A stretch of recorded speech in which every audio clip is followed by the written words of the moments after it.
அனைவருக்கும் வெற்றி தமிழ் பேச்சு அகாடமியின் சார்பாக இனிய வணக்கம்.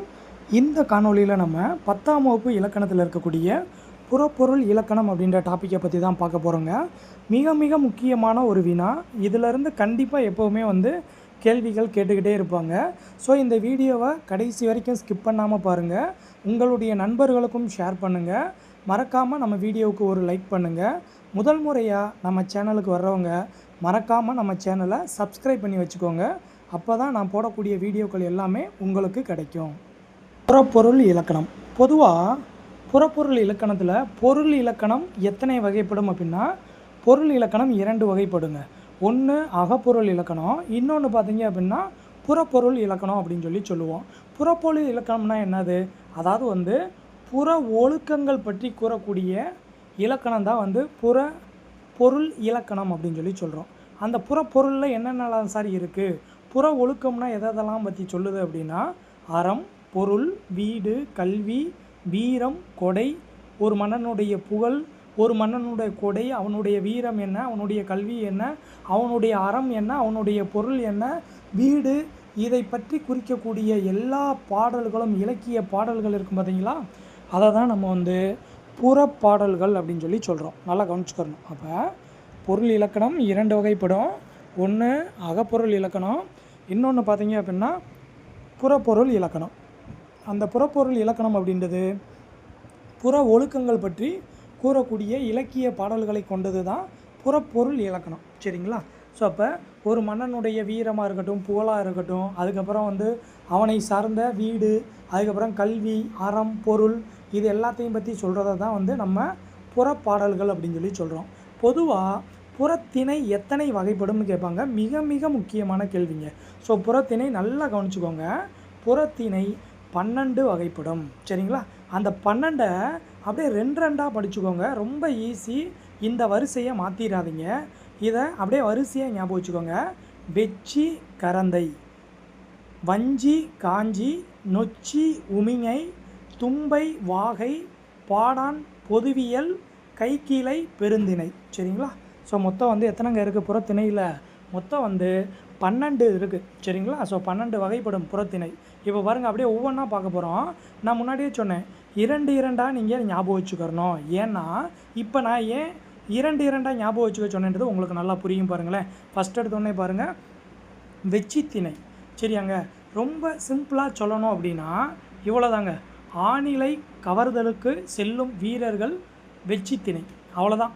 ஆணிரை கவர்தல். அப்போ ஆணிரை கவர்தல்னால் என்னது சார்? ஆணிரைன்னா என்னது சார்?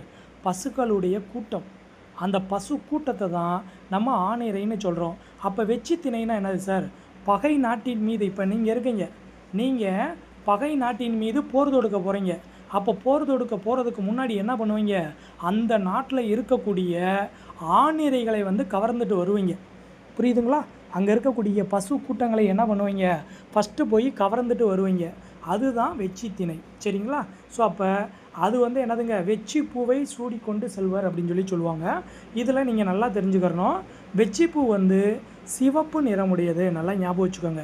சிவப்பு நிறமுடையது தான் வெச்சி பூ.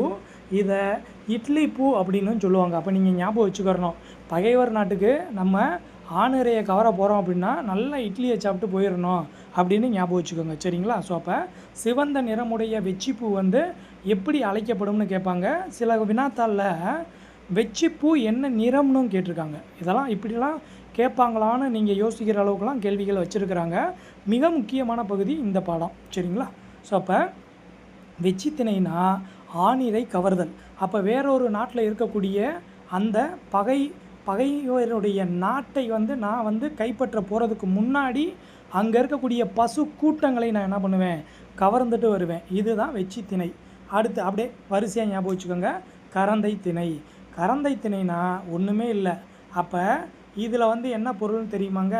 அதாவது மீட்க செல்வோர். ஒன்றும் இல்லை, உங்ககிட்ட இருந்து நான் என்ன பண்ணிட்டேன்? நான் பசு கூட்டங்களை நான் என்ன பண்ணிட்டேன்? கவர்ந்துட்டு வந்துட்டேன். சரிங்களா? ஆணிரை கவர்தல் அப்படின்னா வெச்சி திணை. ஆணிரை மீட்டல் அப்படின்னா கரந்தை திணை. அவ்வளோதான். ஒரு பாயிண்ட்டு தான் இங்கே கேள்வி. சரிங்களா? இதான் உங்களுக்கு கீவேர்டு. அப்போ ஒன்றும் இல்லை. அப்போ என்ன பண்ணுறாரு?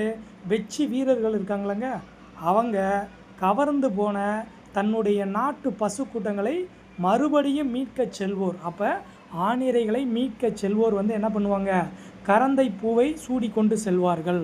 அந்த கரந்தை பூ வந்து எப்படி இருக்குன்னு பார்த்து வச்சுக்கோங்க. அதாவது வந்து நீல கலரில் இருக்கும், இளஞ்சிவப்பு நிறத்தில் இருக்கும், நீலம் கலந்த சிவப்பில் இருக்கும். சரிங்களா? இதை கொட்டை கரந்தை அப்படின்னு சொல்லி சொல்லுவாங்க. சரிங்களா?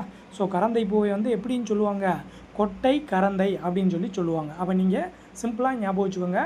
ஆணிரை கவர்தல் அப்படின்னா வெச்சி திணை, ஆணிரை மீட்டல் அப்படின்னா கரந்தை திணை. அவ்வளோதான். இந்த ரெண்டும் அப்படியே தனியாக வச்சுருங்க.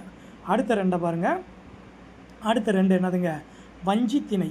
வஞ்சி காஞ்சி அப்படின்னு சொல்லி சொன்னேன். அப்போ வஞ்சினா என்னது, மண்ணாசையினால் பகைவர் நாட்டை கைப்பற்றுவதற்காக போர் தொடுக்க செல்லும் அரசர் என்ன பண்ணுவார், வஞ்சிப்பூவை சூடி கொண்டு செல்வார். அப்போ உங்கள் நாட்டு மேலே எனக்கு ஆசை, அப்போ மண்ணாசை கொண்டு நான் என்ன பண்ணுவேன், உங்கள் நாட்டை நான் வந்து தாக்க வர்றேன் பார்த்தீங்களா, அதாவது உங்கள் நாட்டை கைப்பற்ற நான் வர்றேன் போர் தொடுத்து, அதுதான் வஞ்சி. சரிங்களா? அப்போ இந்த வஞ்சிப்பூ பார்த்தீங்க அப்படின்னா எப்படி இருக்கும் அப்படின்னா, வெள்ளிய பஞ்சு போன்ற நுண்மயிர் கொண்டு இது வந்து காணப்படும். சரிங்களா? வெள்ளிய பஞ்சு போன்ற நுண்மயிர் அடர்ந்துள்ளது தான் இந்த வஞ்சிப்பூ. இதெல்லாம் நல்லா பார்த்து வச்சுக்கிறணும். அப்போ பகையோர் நாட்டை கைப்பற்ற நான் போகிறேன். அடுத்தது காஞ்சி, அப்படியே ஆப்போசிட்டு. அப்போ ஒரு அரசன் மண்ணாசை கொண்டு தன்னுடைய நாட்டை கைப்பற்றுவதற்காக போர் தொடுக்க வர்றான் பார்த்தீங்களா, அவனோட மாற்று அரசன் என்ன பண்ணுவார், எதிர்த்து நின்று போரிடுவார். சரிங்களா? நல்லா ஞாபகம் வச்சுக்கிறணும். மண்ணாசை கொண்டு நான் உங்கள் நாட்டை நோக்கி வந்தால் அது வஞ்சி திணை. சரிங்களா? நான் இப்போ வந்துக்கிட்டு இருக்கேன், நீங்கள் என்னை எதிர்த்து போரிடுறீங்க பார்த்தீங்களா, அது காஞ்சி திணை. சரிங்களா? ஸோ பொதுவாக பார்த்தீங்க அப்படின்னா காஞ்சி அப்படின்றது வந்து ஒரு வகை குறு மரம் அப்படின்னு சொல்லி சொல்லுவாங்க. இதெல்லாம் நீங்கள் பார்த்து வச்சுக்கிறணும். காஞ்சினா என்னதுங்க, ஒரு வகை குறு மரம் அப்படின்னு சொல்லி சொல்லுவாங்க. சரிங்களா? ஸோ அப்போ வஞ்சி காஞ்சி இந்த ரெண்டை சிம்பிளாக ஒரு லைனில் சொல்கிறேன். மண்ணாசை கொண்டு பகையோர் நாட்டை போய் தாக்குறது அது வஞ்சி. அப்போ காஞ்சினா என்னது, தன்னோட நாட்டை தாக்க வர்றான் பார்த்தீங்களா, அவனுக்கு எதிராக நின்று போரிடக்கூடிய அந்த அரசன் இருக்கான் பார்த்தீங்களா, அவன் காஞ்சி. சரிங்களா? அடுத்ததுங்க, அடுத்த செட்டு பாருங்கள், நொச்சி உமிங்கை. சரியாங்க? இப்போ பாருங்கள், நொச்சி அப்படின்னா ஒன்றும் இல்லைங்க, பகையரசனால் இப்போ என்னுடைய கோட்டை வந்து முற்றுகையிடப்பட்டது. நான் என்ன பண்ணுவேன் அப்படின்னா, என்னுடைய மதிலை காப்பதற்கு உள்ளிருந்தே நான் என்ன பண்ணுவேன், அந்த எதிரி நாட்டோட நான் வந்து போர் செய்வேன். சரிங்களா? அப்போ ஞாபகம் வச்சுக்கிறணும், மதிலை காப்பது நொச்சி திணை. சரிங்களா? அப்போ இந்த நொச்சி வந்து பார்த்திங்க அப்படின்னா நிறையா வகையான நொச்சிகள் இருக்குங்க. மணி நொச்சி, கருநொச்சி, மலை நொச்சி, வெண்ணொச்சி அப்படின்னு பல வகையான நொச்சிகள் இருக்குது. இதில் சிறப்பு வந்து என்ன அப்படின்னா, மருத நிலத்திற்குரிய நொச்சி வந்து என்னவா இருக்கும், கொத்து கொத்தாக நீல நிறத்தில் இருக்கும். நல்லா ஞாபகம் வச்சுக்கிறணும். மருத நிலத்தில் இருக்கக்கூடிய நொச்சி என்ன பண்ணும், கொத்து கொத்தாக நீல நிற பூக்களாக காட்சி அளிக்கும். சரிங்களா? அப்போ நொச்சினா என்னன்னு சொல்லிட்டேன். அப்போ மதிலை காக்கும் வீரர்கள் இருக்கிறது தான் நொச்சி. அப்போ உமிங்கைனா என்னது பாருங்களேன். அப்போ மதிலை 4 புறமாக சுற்றி வளைத்து முற்றுகையிடுவது. சரிங்களா? அப்போ எதிரி நாட்டோட அரசனுடைய கோட்டையை வந்து என்ன பண்ணுறது, நம்ம மதிலை சுற்றி காப்பது வந்து என்னது, உமிங்கை. சரிங்களா? ஸோ மதிலை காக்கும் வீரர்கள் அப்படின்னா நொச்சி. அப்போ தன்னதோட படை வீரர்களை என்ன பண்ணுறது, மதிலுக்கு நாற்புறமாக நிப்பாட்டியும் சண்டை போடுறது, சுற்றி வளைச்சி சண்டை போடுறது தான் வந்து உமிங்கை அப்படின்னு சொல்லி சொல்கிறோம். சரிங்களா? இந்த உமிங்கை பார்த்தீங்க அப்படின்னா மஞ்சள் நிறத்தில் இருக்கும். இதுக்கு இன்னொரு சிறப்பு பெயர் இருக்குது. இதை தான் நிறையா வினாத்தாளில் கேட்டிருக்காங்க. முடக்கத்தான் அப்படின்னு சொல்லி சொல்லுவாங்க. ஸோ இதை முடக்கொற்றான் அப்படின்னு சொல்லுவாங்க, முடக்கத்தான் அப்படின்னு சொல்லுவாங்க. சரிங்களா? இது பார்த்தீங்கன்னா நம்ம வேலி நீங்கள் போட்டிருப்பீங்களங்க வீட்டில், அந்த வேலி மேலே படர்ந்து இதெல்லாம் அதிகமாக படர்ந்து காணப்படும். நீங்கள் இந்த இமேஜ் வந்து இங்கேயே நல்லா தெரியுது. சப்போஸ் இன்னும் தெரில அப்படின்னா நீங்கள் கூகுளில் போய் பார்த்தீங்க அப்படின்னா இந்த இமேஜை பார்க்கும்போது உங்கள் வீட்டுக்கு பக்கத்தில் இருக்கக்கூடிய வேலி மரத்தில் வந்து இது வந்து என்னது, படர்ந்து காணப்படும். நீங்கள் அழகாக இதை வந்து பார்க்கலாம். சரிங்களா? அப்போ நொச்சி உமிங்கை அப்படின்னா, நொச்சினா தன்னுடைய மதிலுக்கு உள்ளே இருந்து பகை அரசிடமிருந்து மதிலை காப்பது. உமிங்கைனா வந்து என்னது, 4 புறமும், அதாவது மதிலுக்கு 4 புறமும் நின்று எதிர்த்து சண்டை போடுறது. சரிங்களா? அவ்வளோதான். அடுத்தது பாருங்கள், தும்பை வாகை. தும்பைனா வந்து என்னதுங்க, அதான் ஒன்றுமே இல்லைங்க, எனக்கு வெற்றி ஒன்று தாங்க என்னுடைய குறிக்கோள்.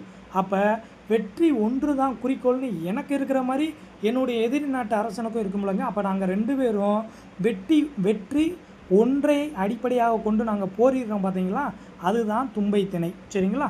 அப்போ தன்னுடைய வலிமையை நிலைநாட்டுவது தான் தும்பை திணை. அடுத்து வாகைன்னா என்னது, அதில் யார் ஜெயிக்கிறோமோ அவங்களுக்கு வாகை சூடுவாங்க, அவ்வளோதான். அப்போ வலிமையை நிலைநாட்ட நடைபெற்ற போரில் வெற்றி பெற்ற அரசன் இருப்பான் பார்த்தீங்களா, அவன் வந்து என்ன பண்ணுவான், வாகைப்பூவை சூடி மகிழ்வான். சரிங்களா. அப்போ இந்த தும்பை திணை வந்து எந்த நிறத்தில் தும்பை பூ இருக்கும் அப்படின்னா வெள்ளை கலரில் இருக்கும்.